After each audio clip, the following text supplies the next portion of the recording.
আসসালামু আলাইকুম রহমতুল্লাহ। আমি অনেক ক্লান্ত। আমারে কাঁচের বোতলে পানি ভরিয়া আমার 2 রানে 2 ডানা মারতে মারতে আমার সব ব্যথায় পয়সা হয়েছে। আমার অনেক পেইন কিলার দিছে পঞ্চগড়ের সিভিল সার্জনে। মানে কথা আগে পরে কোনটা আপনারা বুঝে নিয়েন।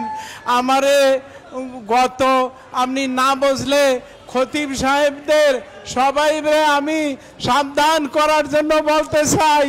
আপনারা সবাই খোতাবা আইম্মা এবং ওলামা মানে সর্বস্তরের দিনের খেদমতে যারা আছেন আপনাদেরকে আমি সতর্ক করতে চাই।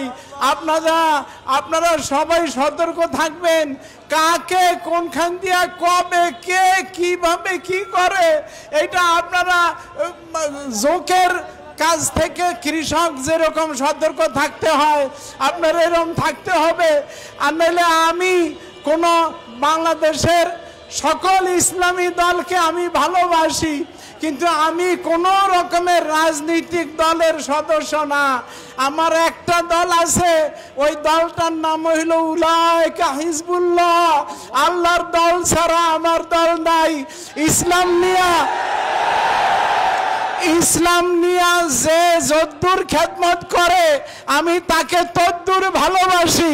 তবে সুদ, ঘুষ, মদ, জুয়া, জেনা, ব্যভিচার, জুলুম এগুলির ব্যাপারে এই ৪৫ বছরের ইমামতির জীবনে সোচ্চার ছিলাম। আমার এই অত্যাচারের পরেও এই মহিবুল্লাহর কণ্ঠ স্তব্ধ করা যাবে না। আমার এই ৬০ বছরের জীবন গেছে, আর কয়দিন আর বাঁচবো।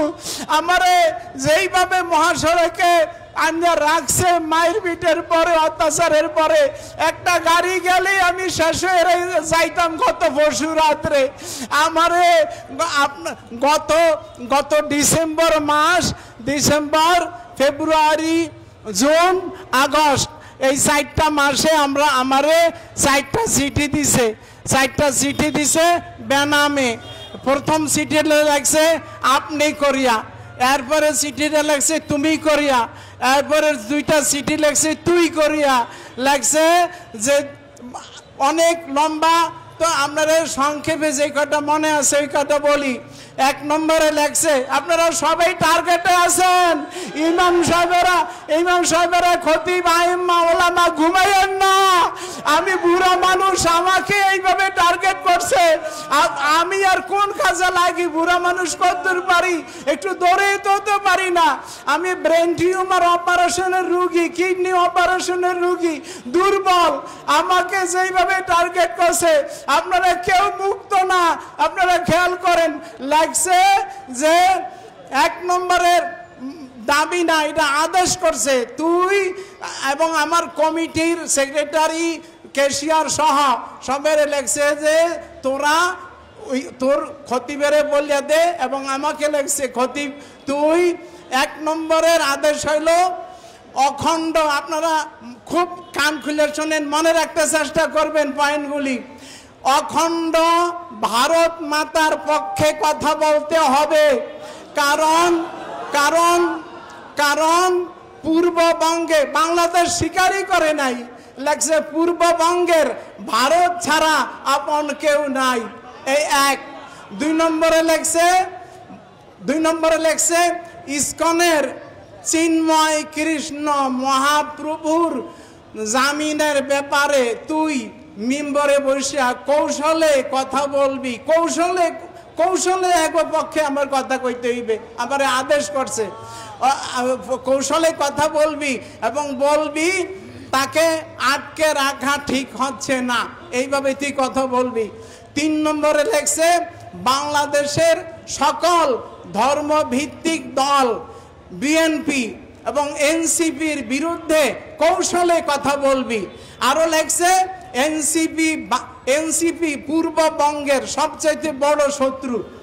আর ধর্মভিত্তিক দলগুলির বিরুদ্ধে কথা বলবি। 4 নম্বরে লেখছে মুসলমান মেয়েরা হিন্দু ছেলেদের সাথে প্রেম করতে কোনো বাধা নাই। এটা এটা এটা এটা তুই মিম্বরে বসে এই মাসলা দিবি।